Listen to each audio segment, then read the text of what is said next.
Hi, and welcome to another edition of Right on Rangers Live, coming at you bottom of the eighth inning. We have an unfortunate set of circumstances here. Although Zeke Duran's going to make them a little better with a massive home run. Let's go, baby. Thank you. Thank you, Zeke. Perfect entrance, actually, man. There you go. Within 10 seconds of going live. Within 10 seconds of going live, we have got ourselves a little bit of life here late. Little bit of life. Big Game James, what's good? I was better a couple innings ago. I was doing better a couple innings ago, my guy. I'm sure you can understand. The solution. Yes, sir. Hey, a lot of people I know are talking about Skip. Devontae, what's good, my guy? John, always good to see you, brother. Yeah, I can't really defend the move to putting Cole in there. I understand that Cole had, 7 straight outings without giving up a run. I understand that. I definitely am probably going with either Peyton Gray, a guy who's kind of been there, done that this year. Yeah, maybe you go Junis, depending on the scenario. Whether you feel comfortable with Junis coming in with a clean inning versus coming in with traffic. There was a lot of other options you could have gone there. Now, Soldier, I would agree with you. I don't think that we can totally gloss over the fact that there's not a lot of lockdown options in the pen. That being said, I still think Skip probably would like to have that one back. Peyton Gray, to me, felt like the no-brainer. He didn't pitch yesterday, right? It's not like, he just pitched. He didn't. He just had the day off yesterday. I do wonder what the thought process is there. Feels like Peyton Gray, Junis, Latz is a pretty good 1-2-3 punch. If you're talking about the pen late. I think Skip is definitely going to be thinking about that move, man. It's really too bad. Lynn is only good at getting that one odd out. Yeah, I mean, he's come in at different points and, maybe been asked to close up an inning exactly.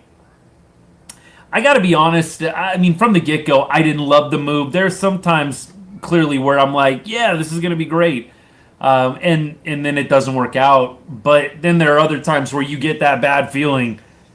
I mean, I got to be honest with you guys. When Cole came in there, I was just so expecting to see Peyton Gray. I mean, I know some of you guys are saying Junis. I would have thought Junis 8th inning, Latz 9th inning, or you go ahead and you put in Junis in the 7th and you go Latzy 8-9. I mean, there's a lot of options. I'd love to hear, and I hope one of the beats ask, what's the thought process with Cole? Skip, you know what he's going to say. He's going to go to the 7 scoreless outings, and he's going to probably die on that hill. So I think the better question needs to be, what was it about that 7th inning where you're not wanting to put in Peyton Gray? That, to me, is the better question, right? Get specific about, why not Junis? Why not Jacob Latz multi-inning? I think there is a lot of room there where Skip probably thinks back and says, man, it would have been nice to do something different. Berger, by the way, bat AB to end the frame, and Rangers are going to go to the top of the 9th. Hopefully just down 1 by the end of it. We'll see what happens.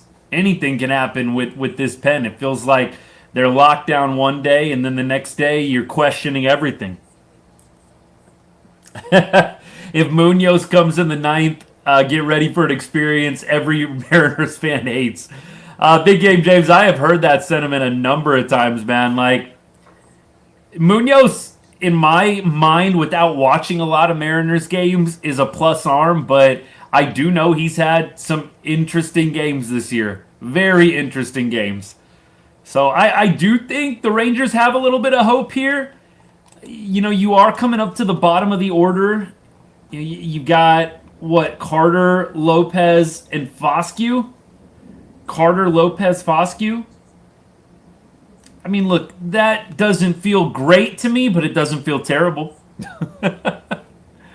uh, I don't know, Darnell. I don't know. I'm gonna mess with a couple of different things, and I'm gonna see if I can get this figured out.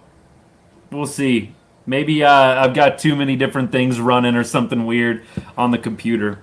Darnell, the other variable, the other variable here is I'm out in my garage right now. Those of you who've been with me forever, you know that this is my studio, my garage. Some of you also know I live in Las Vegas. My garage does not have air conditioning. I do vent it. I do have a little crack in the garage door right now, but man, it's definitely a possibility the computer's getting a little warm. I'm not gonna lie to you. Let me know though if it clears up or if it doesn't. But it might be that warm computer, baby. Here comes Gray. Yeah, an inning too late. 2 innings too late. 2 innings too late, man. I would have loved to have seen Peyton Gray in that 7th. Or like I said, if you're Skip, I do think there is a part of you that kind of says, hey, I'm going to go ahead and burn Lats for 2 innings. I've got Kirby versus Rocker tomorrow. Got Kirby versus Rocker tomorrow. I've told you guys, not the game I'm feeling super great about. If you're Skip, do you just say, screw it, I'm throwing Latsy 2 innings today, and I'm getting this win. He's not available on Monday. We're going to get him rested up for Tuesday for the Rays series. I probably would have done that, understanding the moment. I don't really understand Skip going with this. Oh, my goodness, that's not good. Oh, my goodness, that is not good. Oh, nice play, but, man, you don't want to see Wyatt Langford and Ezequiel Duran, 2 of your best players, colliding. Oh, jeez.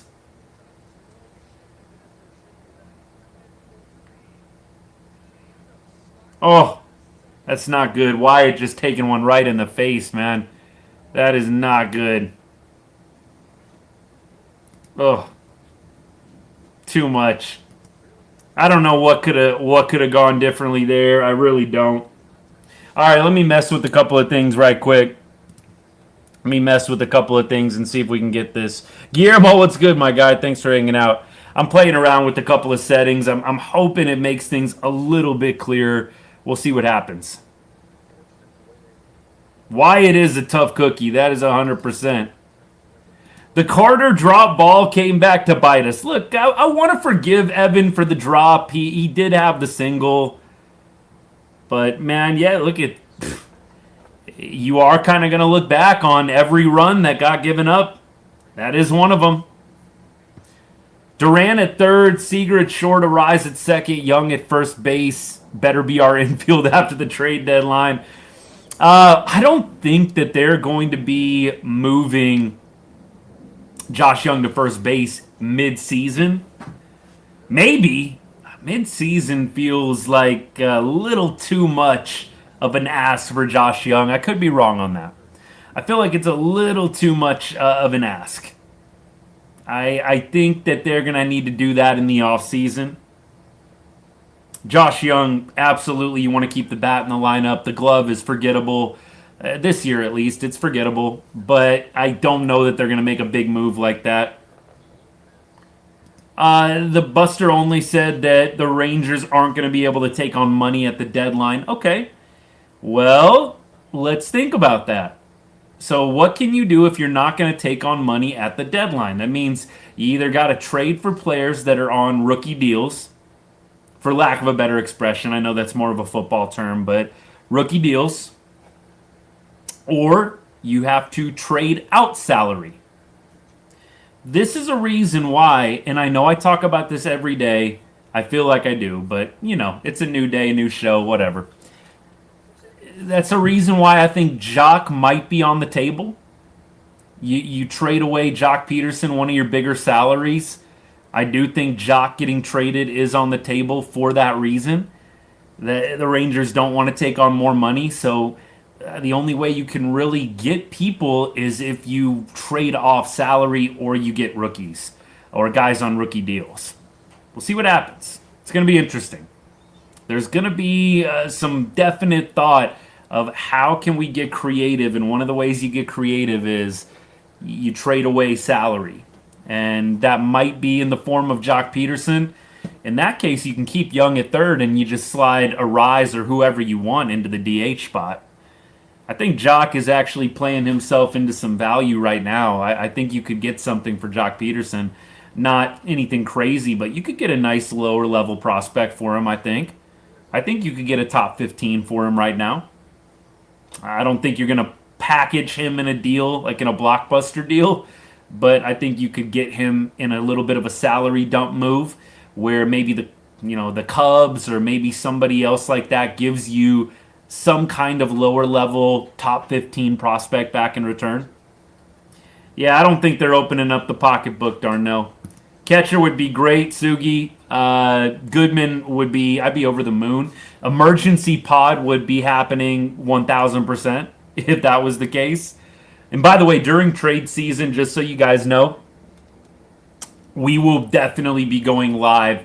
Any move, I might be at work, so it might have to be a little after the fact, but we'll definitely be going live if there are any kind of trade moves of significance. If it's Joc Pederson, great. If it's, I don't know, any move, I'll probably go live for. So just if you're wondering on that, definitely check my socials. I'll be making some announcements of when I'm going live and things of that nature. So we'll definitely do a trade deadline show also. So probably like 30 to 45 minutes to the trade deadline. I'll try and pop on, go live. Right now, by the way, we've got runner on first base, Canzone, who hit the 3-run bomb up to bat right now. He's going to foul one off quickly, 0-2. This is kind of a big AB here in the grand scheme of the game. Clearly, you don't want runs on the board, but I'm also curious to see how Peyton Gray does against Canzone, a guy that Cole Winn failed to get out, and a guy that a lot of us have said, and would have loved to have him in the game. Maybe it won't be any different. Here's the pitch. Oh, man, I was prophetic. Canzone dumps one down the line. Nimmo gloves it, but J-Rod is cooking. And it doesn't matter. Peyton Gray can't get Canzone out either. Canzone killer. Killing us today, man. What is he? Does he have all the RBI? 4 RBI on the day for Canzone? Jeez. Not learning the lessons. Canzone, it feels like, is always hitting well against the Rangers. It really does feel like he is always coming to play against Texas, man. Shoot, this is going to make for a really interesting game tomorrow. A really interesting game tomorrow, y'all. Peyton Gray, ball 1 to Randy Arozarena, who's 2 for 4 on the day. Bummer of a game, man. It just didn't have to end this way. 3-1. I really, though, for me, I don't want to hear a ton of the bullpen sucks. I do feel like you could have gone a little more all out in this game and thrown your top guns. Why not sell out with Jacob Latz? Right? Why not have Latzy go 2 innings today?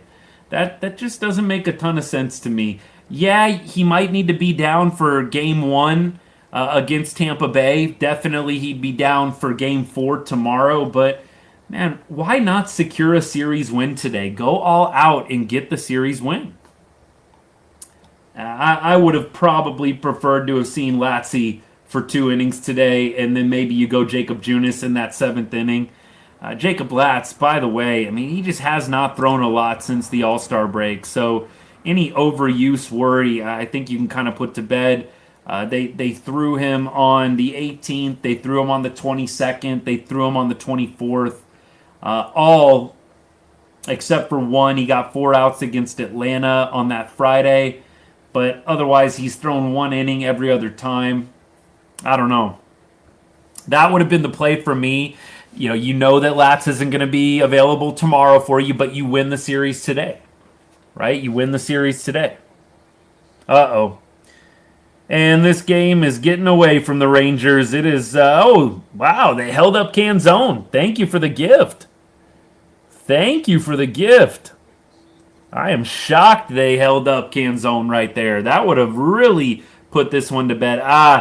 He was a little confused whether or not Carter was going to catch that one. Here comes Teagues. Oh no, we're going Marco right now? Boy, oh boy. Look, wasn't everybody saying yesterday, Skip was pushing all the right buttons? Doesn't it kind of feel like the opposite today? Feels a little bit like the opposite today. I know a lot of people were talking about Skip just pushing all the right buttons yesterday. And look, I know it's easy to armchair quarterback it. I don't think a lot of us would have put in Cole Winn in that 7th inning. I really don't, man. I don't. Marco Gonzalez is warming. He's not in the game yet. I've got to think he probably is coming in, though, if another run scores. Got to think that's happening. Skip gets in his own way every time. Guillermo, yeah, I mean, look, today, I don't know what the reasoning is.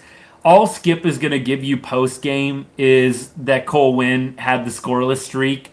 That's all he's going to give you. Oh, a little double play ball here. Thank goodness. Oh, thank goodness. All right, so we got a shot. That's really big. So they can't get Canzone home. That's a really, really big play right there. I'm not saying the Rangers are going to win this ball game, but dog-ear that play right there, that double play of Naylor. Now you're blooping a blast, right? 3 runs felt a little bit insurmountable. Give me a base runner. Evan Carter maybe can work his way on here. And then after that, you bring up Lopez, you bring up Foscue. You don't obviously feel great about about Lopez, hitting a bomb, but that'd be fun, wouldn't it? That'd be a lot of fun. But Foscue, definitely feel like he might be able to give you some pop, although he'll probably be facing a righty here. So it's going to be interesting what they decide to do. You've got Osuna on the bench. You could potentially bring in Osuna. Cawley is on the bench as well. I'm not sure that they want to match Cawley up righty-righty. I could possibly see them putting in Osuna for Foscue, though. I think they might make that move. It kind of makes sense. I mean, you're obviously going to have to move Duran probably. Well, we'll see. It's gonna get a little curious if they put in Osuna here. You don't have a ton of options. That is gonna get tricky, isn't it? They might have to lose the DH if that happens. It's gonna get weird if they put in Osuna. But I think that is the right move. I don't think you want to go Munoz against Foscue. I think you want to go Munoz Osuna. Makes a lot more sense to me. We'll see what Skip decides to do. Skip GPT. That's hilarious. Hey, Red Raider, what's good, man? Is this your first time hanging out? I appreciate you either way, man. If I've missed you before, I'm sorry. But, yeah, I always see a criticism of Skip that I do think is relevant. It's really relevant. Today's game is sometimes with Skip, I feel like it's a valid criticism. It feels like sometimes he is coaching a little bit too much for tomorrow.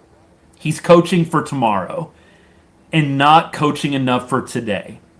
I feel like it was a no-brainer. You're throwing you can throw Lats for 2 innings. If you can only throw him 1, obviously you'd love that. But today feels like a day where you say, if I need to throw Lats multiple innings, let's do it. Let's win this series. Monday can kind of be a de facto house money day off for whoever needs it, but win the series. Don't leave it up to Monday George Kirby versus Kumar Rocker. And nothing against Kumar. We're not trying to be disrespectful here, but, baseball's weird. The Rangers could win tomorrow because baseball. I mean, like, it's definitely possible, but if it's me, I'm going Lats multiple innings. I'm securing the win today with the understanding that Monday I might not have all my pieces, but I want a series. And I can give off days to whoever needs it. Evan Carter, 1-1 count right now. It's going to go to 2-2 here quickly. Sorry, I was on a little bit of a delay. Let me see if I can swipe up here and get refreshed. iPad was lagging on me just a little bit. Yeah, I think that is a valid criticism of Skip, though. I mean, you're coaching a little bit more for tomorrow than worrying just about today. Winning a series today, winning a game today. Yeah, that is not a great AB by Evan, man. He is going to take a called strike. 101. Look, not quite middle in, but pretty dang... yeah, that is middle in.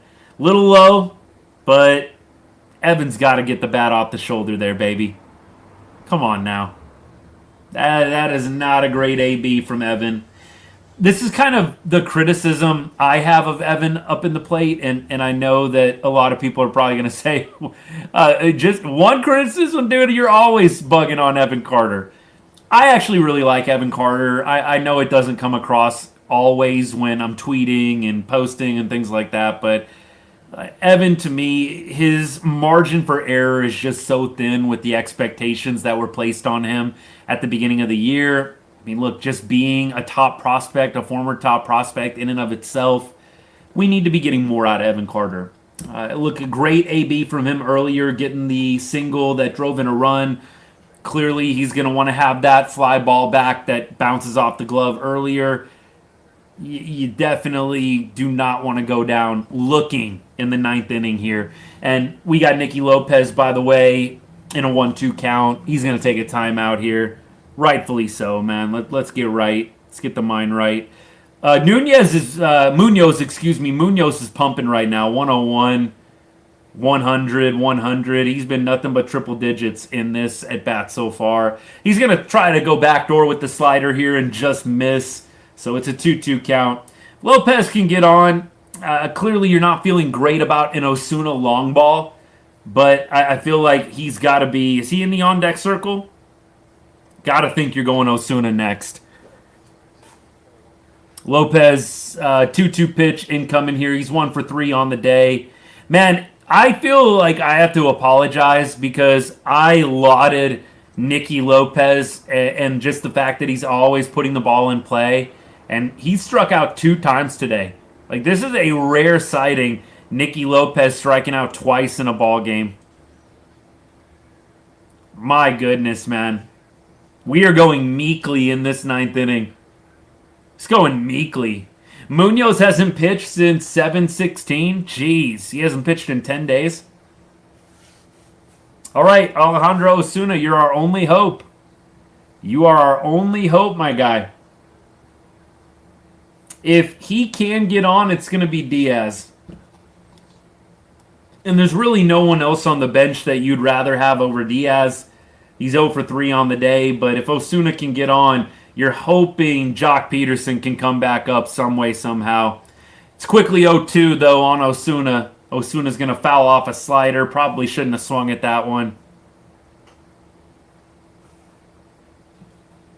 0-2 pitching coming here in just a second.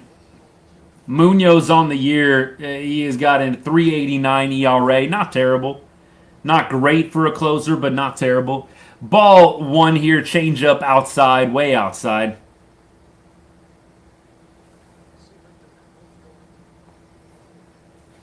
Alejandro not starting in the starting lineup today, coming on to pinch hit here for Foscue. Had a pretty nice little run of games when he has gotten a start. He is in a very strong platoon right now, and he is going to strike out here, unfortunately, to end the ball game. Rangers are going to drop this one by the score of 6-4. They led 3-1 going into the 7th inning. Skip Schumacher inexplicably goes to Cole Winn. I don't care about the 7 scoreless appearances. I mean, look, Robby Ahlstrom has 6 appearances in a row where he has not given up a run. And I love Robby Ahlstrom just because a guy, has 6 or 7 scoreless appearances in a row doesn't mean you got to go to them and leverage, baby. It just doesn't. It doesn't. You could have gone Junis today. You could have gone Peyton Gray today. Those guys, I think, have earned it over Cole Winn. Right? Well, I just don't understand why you don't go Peyton Gray in that 7th inning. Why don't you go Junis? Again, maybe a little bit too much forward thinking for tomorrow. I have no clue. I know the Rangers have a big week coming up. Don't give me that BS. I don't want to hear from Skip or from anybody, well, they've got a lot of games coming up. Come on. Dude, this is a big series. It's a huge series. Like, do not give me the stupid excuse. The stupid excuse. Well, we got, 7 games coming up in 7 days. Whoop-de-freaking do, man. I mean, like, you got to win ball games. You got to win ball games. I don't want to hear those brainless excuses. Like, well, we have to temper things here, man. Win the game today and treat tomorrow as an off day. I'm dead serious. I mean, does anybody disagree with that? Like, if you needed to just totally punt on tomorrow, do it. But win today. Don't waste a deGrom gem. Win the ball game today. I don't care if they roll out the entire bench tomorrow and don't pitch anybody. Like, why not win a game today instead of trying to worry about what's going on in the next week? I mean, look, you could have pitched Kumar Rocker and Cal Quantrill tomorrow in tandem and just let them finish the game. Whatever happens, happens. Right? I mean, look, tell me if I'm off base with this. Like, why wouldn't you just treat tomorrow like an off day? I mean, we can go there with deGrom a little bit. Like, why couldn't he go more innings? In deGrom's defense, like, let's go back to that 5th inning. I mean, look, in his defense, he doesn't really have control over when he gets taken out. But I will say this, in that top of the 6th inning, it goes single. First one was squared. Second one was squared. He was getting squared up. I mean, you could have let deGrom figure it out there. He was at, 90 pitches. You probably could have let deGrom figure it out, but it all worked out. I mean, I don't know if I'm going to go Jacob deGrom only going 5 innings as the problem today. You had such a good start from Eovaldi yesterday. You had all your weapons at your disposal. I don't know if today is the right day to go in on deGrom when yesterday you pretty much rested your entire bullpen. You didn't have to throw any leverage arms yesterday. You didn't throw Peyton Gray yesterday. You didn't throw Junis yesterday. You didn't throw Latz yesterday.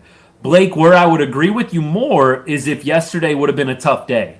If yesterday would have been a tough day for the bullpen, yeah, I think we're all putting a little more pressure on deGrom. Give us 7 innings.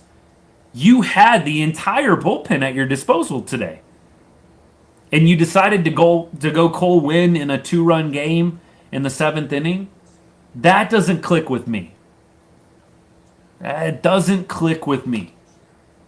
Look, I told you guys, and I want to be very, very firm on this, although I do have a strong reaction to giving away today's game. I think they gave the game away today, and it's unfortunate. Credit to Canzone. He had an awesome game. I know that we've got some Mariners fans hanging out. Cole Winn is just not the top arm there to be throwing in the 7th inning. I do feel like there's a bit of a gift there from the Rangers to the Mariners pitching him. I don't care about the 7 straight scoreless appearances. Some of those, by the way, you guys pointed out, Cole is, throwing to 1 batter. And that's great.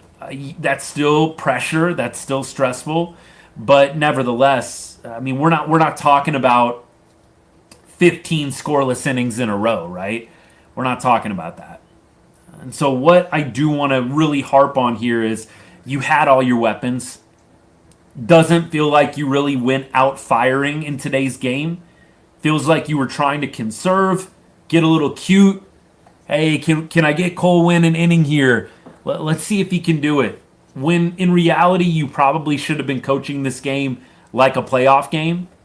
with the understanding that if you win the series today, you can punt tomorrow if you need to. Obviously, you try to win, but you don't have to throw anybody tomorrow if you win today. I'm totally okay with losing Monday if we win today.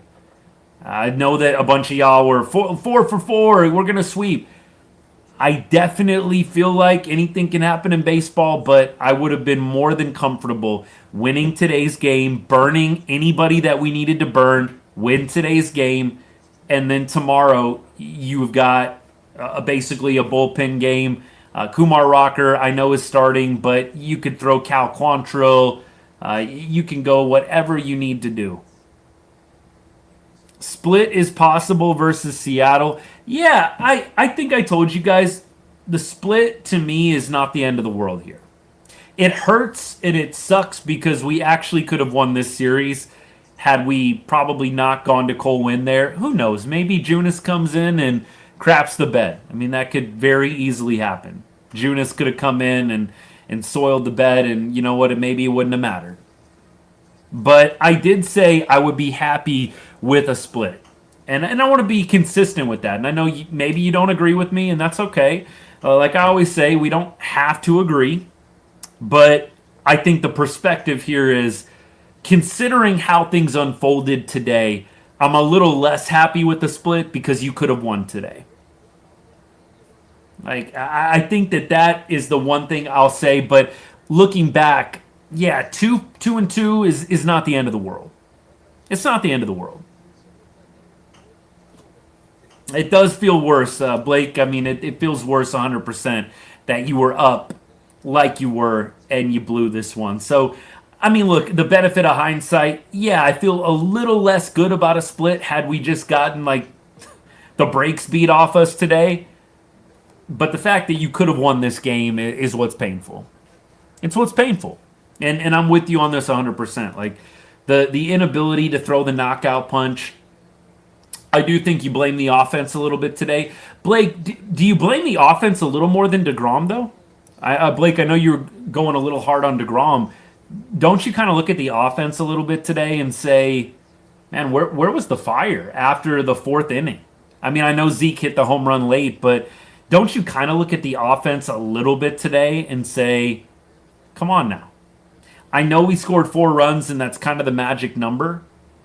Nevertheless, I definitely feel like you got to look at the starting 9 and say, we needed a little more.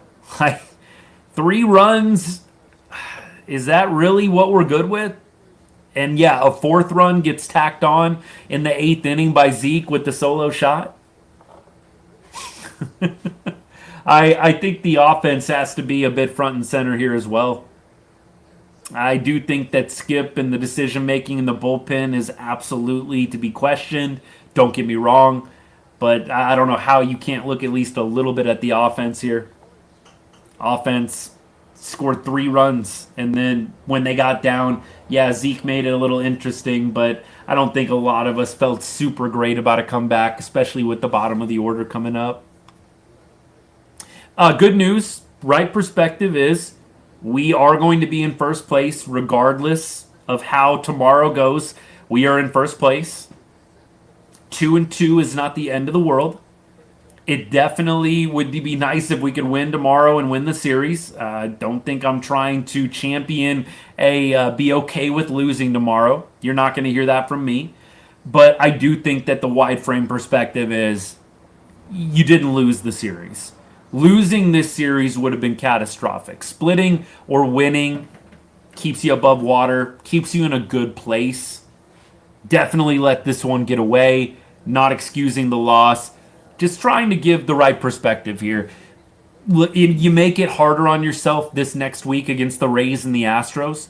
Had you swept Seattle, or if you win 3 out of 4, just takes a little pressure off the Rays and the Astros series.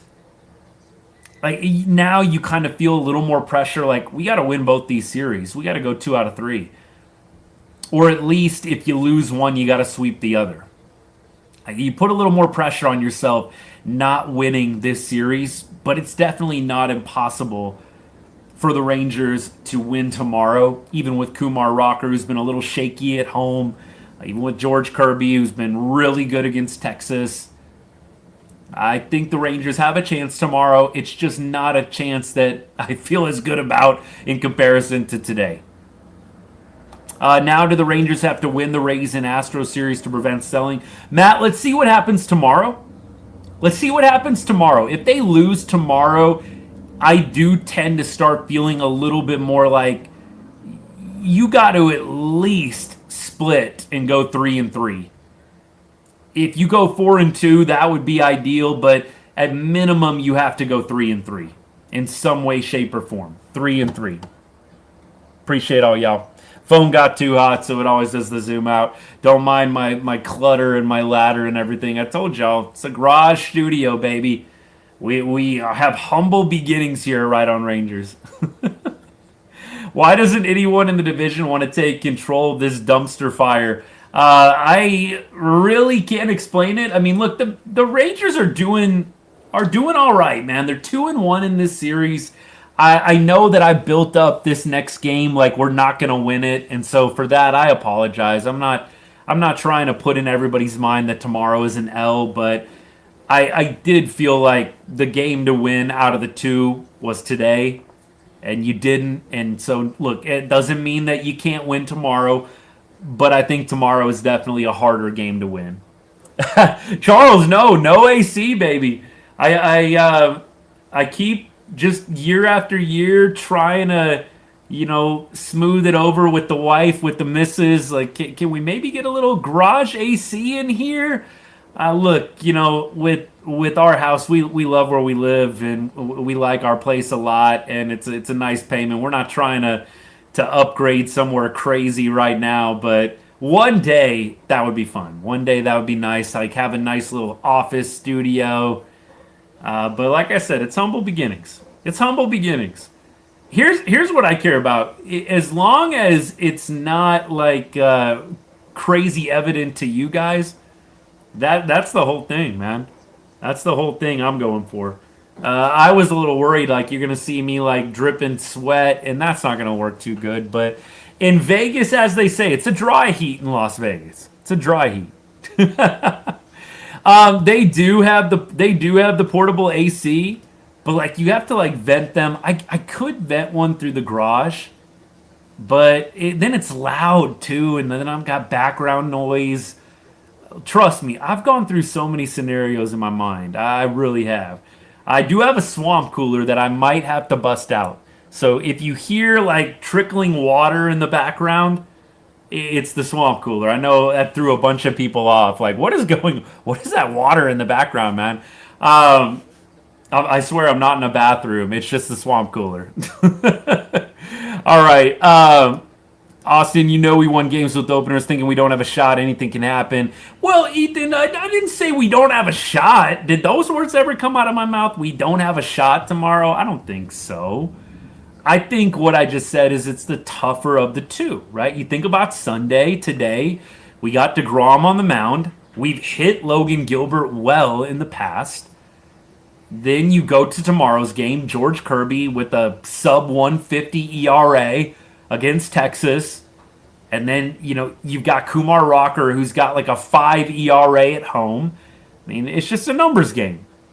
Come on, I never said there's no chance the Rangers win tomorrow. Never said that. I just said tomorrow's game is going to be harder to win than today's game. Caden, I got to get to this. You've been patient, my guy. I appreciate you. It's good to see you as always. I did post something during the game today.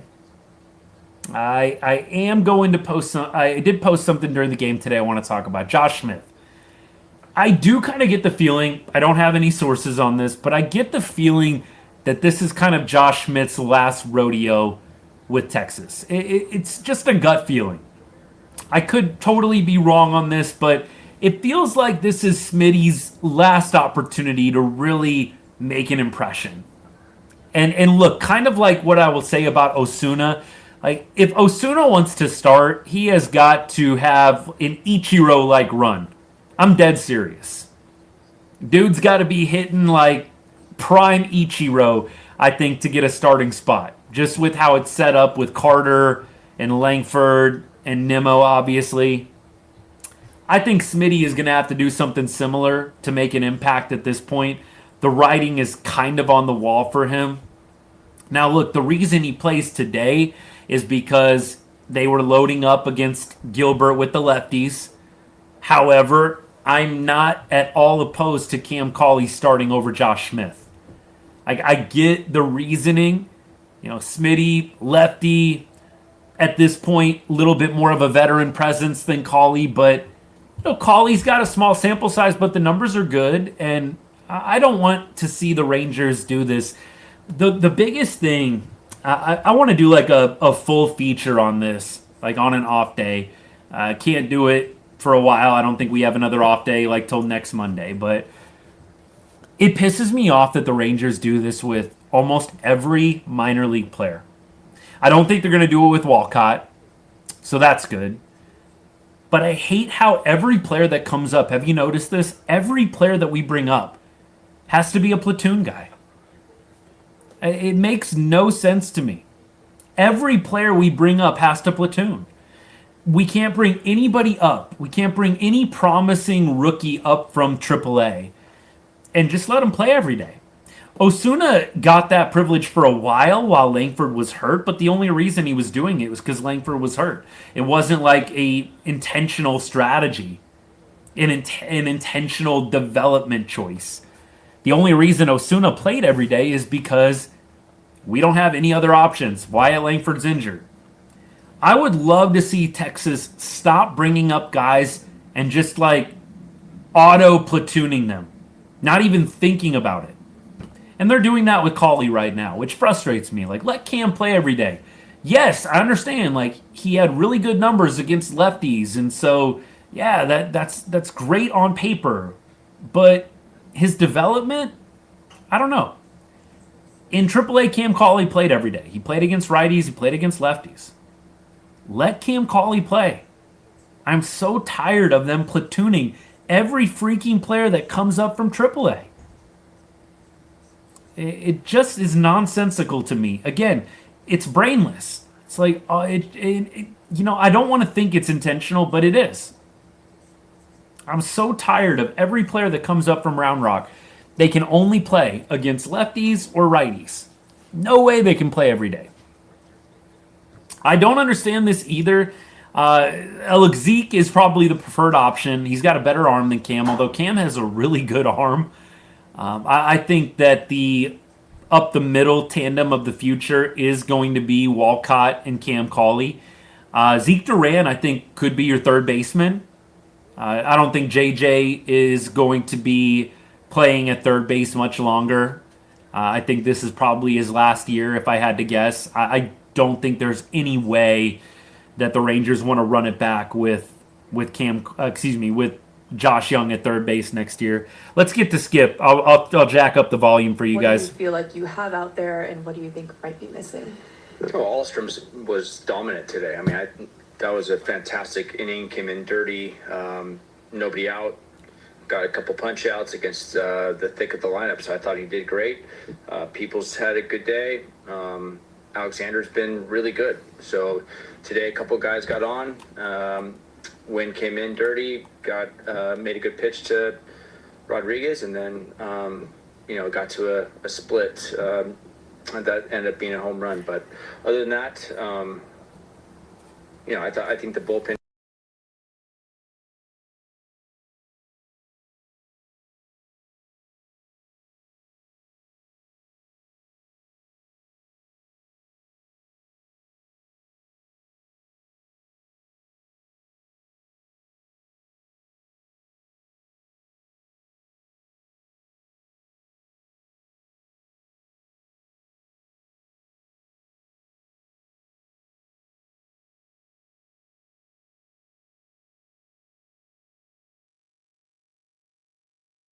Are looking forward to rebound, and we have Rock going against really good pitcher. I thought our offense provided really good at bats against a tough pitcher again tonight. So another one tomorrow, but I think we're looking forward to it. Cole had he'd been scoreless in his last 7. I think he seemed to have right the ship from kind of his early struggles. What do you think was missing today? I guess one pitch. Yeah, I mean, you're right. He's been really good lately, especially in the dirty inning. That's kind of been his. He's had success with guys on base, and so we felt comfortable with him going out there and getting. He's had success against both guys as well in his career.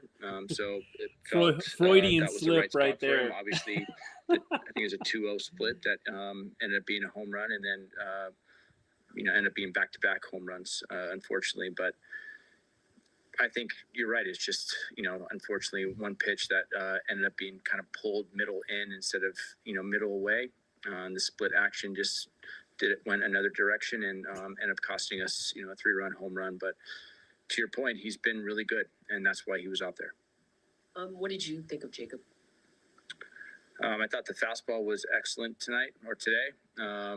The velo looked really good, still coming off the, hip glute injury that, still probably not 100%, but he looked really, really good today. When we pulled him out, there's a couple balls that, end up getting through. One really bad hop, to Berg.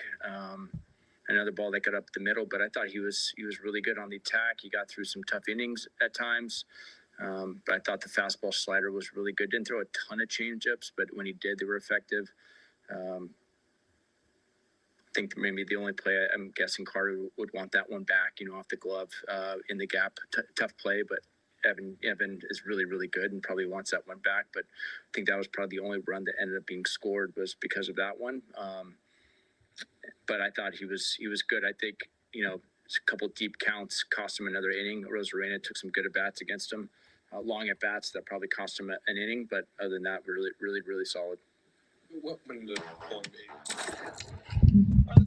All right, they're going to cut Skip off here. Evan was about to ask a question. Rangers Sports Network wanted to pull the plug before it got too dicey. All right, so let's talk about that. let's talk about that post-game presser. So a couple of things come to mind. First of all, softball questions. Look, Kennedy, she's had some good ones, but to me that was total softball. Cole Winn, he's had 7 scoreless innings. Like what went wrong today? One pitch. 2 pitches, I guess technically, right? With the home runs he gave up, right? The one that he gave up to Canzone, it was a center cut off speed pitch. Like dude didn't have the location today. Like he didn't. I thought that was kind of an easy out for him. Like what you want to ask there is, Skip, I know that Cole Winn has been going well. But why not go to Gray or Junis and maybe think about Jacob Latz going multiple innings? What's the strategy there? That's the question you need to ask. Don't, what did Cole Winn do wrong today? We all know. We watched the game. He threw an off-speed pitch right down the middle to a power hitter. There's nothing that needs to be asked there. Like you need to ask, what's the strategy? Why not go Latzy multiple innings today? Maybe go Junis or Gray in the 7th inning. Those have kind of been the guys that you normally have gone to. That's the question. Maybe Evan was about to ask it and they cut him off before things could get too spicy, man. I don't know. Just kind of weak, man. Look, Skip brought up something that got me thinking, right? So you had that Evan Carter drop. And I didn't get a ton of pushback when I posted about it. I'm hopeful this might be one that we all can agree on. Normally, when I post Evan Carter not making a play, I've got at least 5 people that are coming to his defense telling me how hard of a ball that was to catch. But I think most of us agree Evan Carter should have caught that baseball. Now, look, that would have been out number 3. I think that's really important. So, Blake, I don't know if you're still hanging out. I think we need to understand that because of that Evan Carter drop, Jacob deGrom had to throw an additional, not too bad. Had to throw an additional 2 at-bats because of that drop. He had to throw to J-Rod, and he had to then throw to Canzone. Now, it wasn't a ton of pitches. I think it was 5, if I did my math correct, 5 or 6. Not terrible, but still makes a difference. You never know. You don't know how that affected deGrom's later innings. I do think you do have to consider the fact that if deGrom gets that catch from Evan Carter, he didn't give up any runs today. I mean, isn't it wild? And this is why I tell you guys so much, never worry about fielding percentage. Evan Carter doesn't get an error for that play. Literally bounced right off of his glove. They don't give him an error. They end up giving, who was it? A triple. Cole Young? Cole Young gets a triple on that Evan Carter drop. That's why you can never trust fielding percentage. Like, I try to be, lovingly corrective with people, but come on, don't ever use fielding percentage. It's a joke that is not an error in any way. It's a triple for Cole Young, even though Evan Carter slowed up before he got to the wall and it went directly off of it. Cole Winn speaking. Cole Winn. This is impressive, man.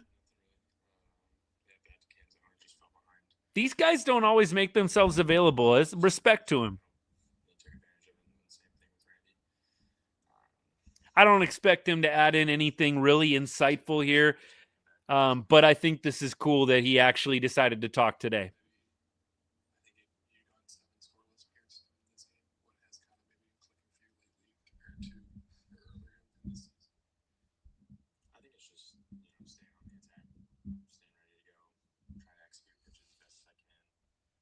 I think this is speaking volumes about Cole's character. I said it on my post, like, he's such a good dude. I've interacted with him a couple of different times. Once, a little online, and then once in Vegas when he was here with Round Rock. Just a good dude. Threw a baseball to my son. We exchanged a couple of pleasantries. He's a good guy by all accounts. So I feel bad for him. It speaks to his character that he's making himself available today, because they definitely do not have to come out and speak. G-Man, you already know, though. You already know where I'm at. Like, at the end of the day, it's a business. You're not going to see me advocating, no, keep the high character guy, the highest character guy, but totally pass over the dude that's actually going to help you win. You already know. No, I know you're messing. But look, it's like the clubhouse argument, like the holy almighty clubhouse. Like, yeah, we don't want to upset anybody in the clubhouse. We have to make sure that whoever we bring in is the perfect fit in the clubhouse, the culture. Like, don't even get me started on my culture soapbox, man. Culture is important, but winning is more important. And typically, if you're winning, the culture is good. You're losing, the culture can be good, but typically it's not. And so that's why, in my opinion, Marcus Semien is not on the team anymore, right? They lost 2 years in a row. And so everything gets magnified when you're losing.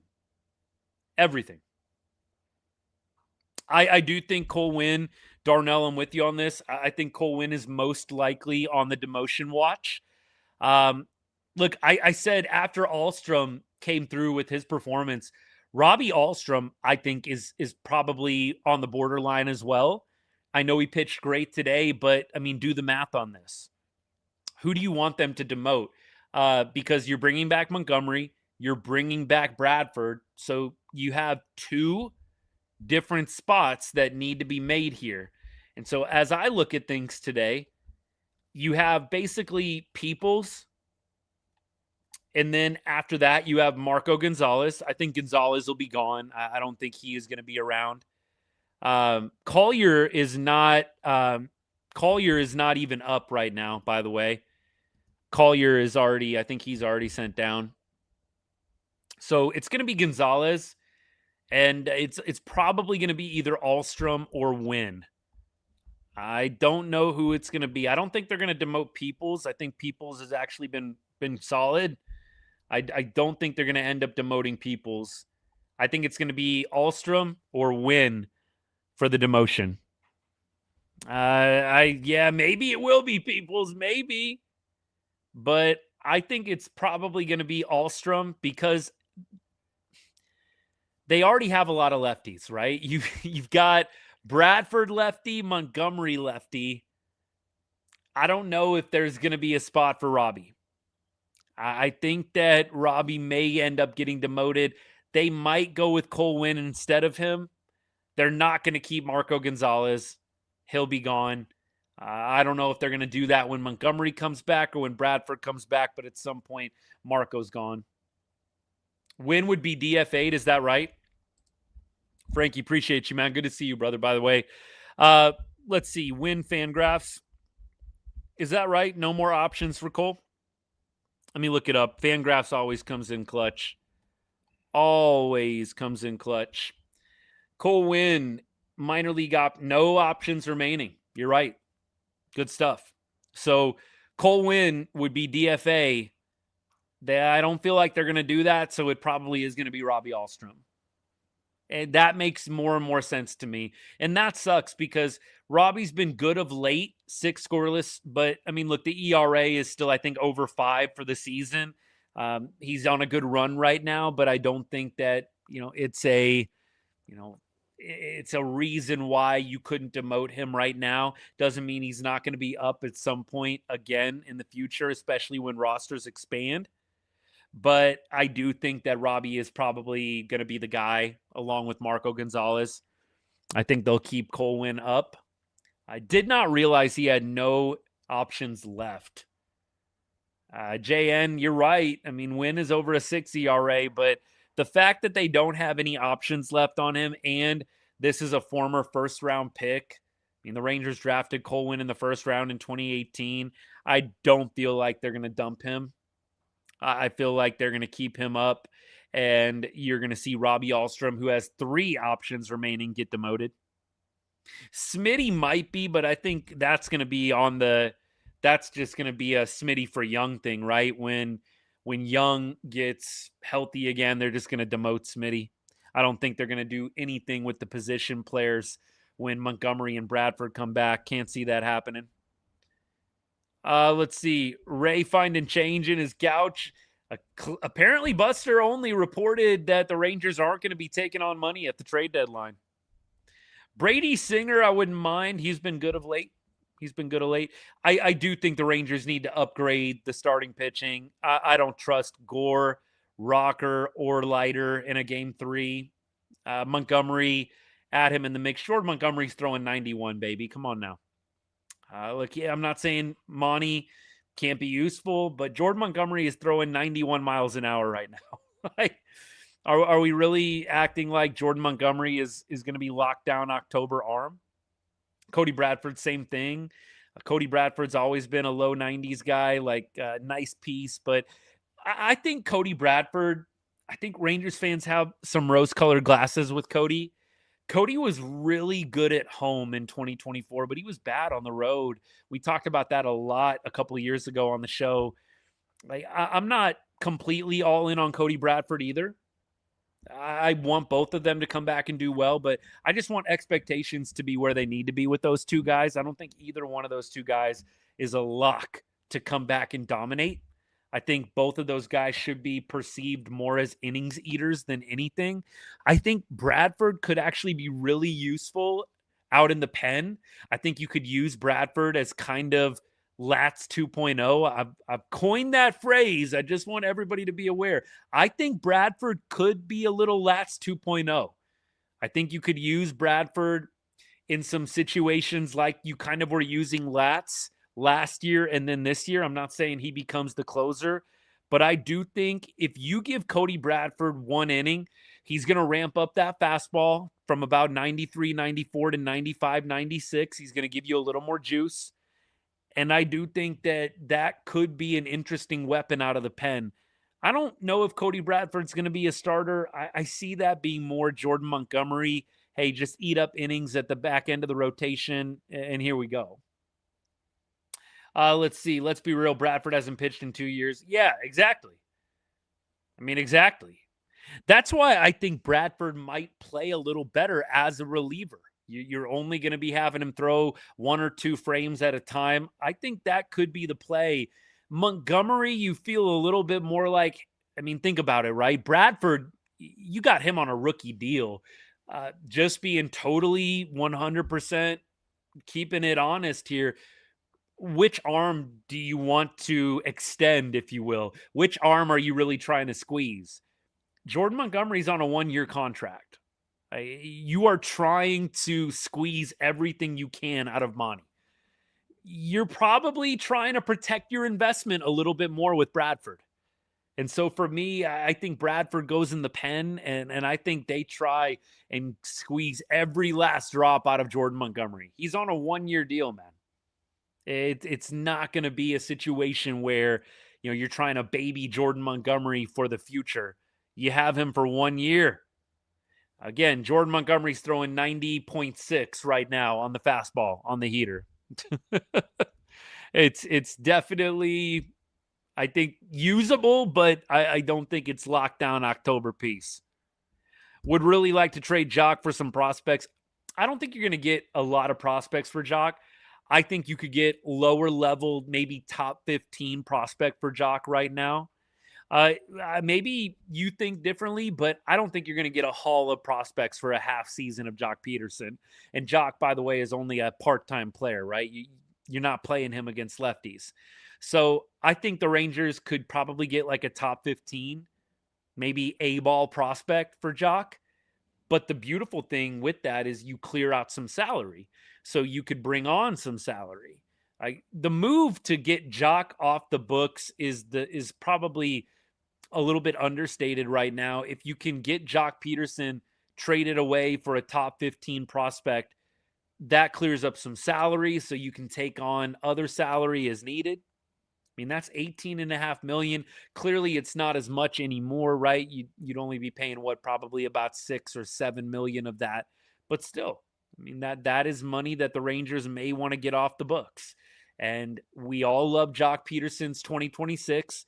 But the reality is he doesn't play every day, and he's a DH. And if you are bringing back Corey Seager this year, you've got Josh Young, you've got Wyatt Langford. Foscue is another guy who I think the Rangers may need to entertain trades for. He's kind of built up a profile now. I think you could probably trade Foscue and really clear up the DH spot. I think that is the move. It might not be a popular decision with some Rangers fans, but I do think 100% the move is clear up the DH spot. You have 2 guys right now who are DH only. Foscue, I know, plays a little bit of infield. I don't think the club loves that. I think Foscue has shown he's not going to be giving you Gold Glove defense, right? He's a little lost at times out there. I think right now you clear out the DH role for Josh Young, Wyatt Langford when it's a lefty, and then you have Nimmo and you have Seager DH when it's a righty. I think you could interchange those 2 guys. I would like to see them bring on Luis Arraez, absolutely. I don't know. I mean, look, if I could trade Foscue for Arraez, yes, I would do it. Yes, I would do it. 100%. In a heartbeat. I'm trading Foscue for Arraez. I know it's a half season. I'm making that trade. Foscue, let's see. A couple of things I want to check on Foscue. Foscue's controllable for a while, so you do have that. You absolutely have that. But right now, Justin Foscue is 27. He's 27 years old. College player. So it's not like he came to the organization as an 18-year-old. He was drafted in 2020. So next year is going to be year 7 in the organization. I'm okay moving on from Justin Foscue. If he becomes like, an all-star player, that sucks. But I'm okay with moving on from Foscue. I don't know if Foscue really has a clear-cut role. Thinking about the future of this team, you've got Cody Freeman. You've got Cam Cauley. Clearly, Walcott is the cream of the crop here. You got Walcott coming up. Like, Foscue is not going to have a really, really clear role if you're talking about the future years. And I don't think Foscue is a good enough player to not trade. I don't think the upside is so high with JF that you just can't let him go. You don't have to trade him, but I don't think anybody should be saying, no, he's untouchable. Of course, you trade him if you can. I don't know if the Giants would take Foscue for a rise straight up. That actually feels like maybe they would say no to that. I think they might want something a little bit different there for sure. All right, y'all. I am going to go ahead and I am going to take off for the day. I appreciate all you guys. It's definitely going on a little bit longer than I expected to. Appreciate you guys hanging out, though. I'll have a video out to you guys tonight, and hopefully the Rangers will be a little bit in better shape tomorrow. We'll have, by the way, a show probably in the afternoon, not right after the game, probably like in the late afternoon, I would say. So that's probably what the plan is going to be. Rocker tomorrow going against George Kirby. We'll see what happens. Rocker has been a little bit rough at home. Kirby has dominated the Rangers, but you know what? Baseball is a crazy sport. So maybe, just maybe it'll work out. But I appreciate all you guys hanging. Tough day today. Rangers dropped this one 5-3, but a series win is still in front of them. We'll see if they can get it done. Appreciate you guys. And as I always say to end every show, God bless and go Rangers.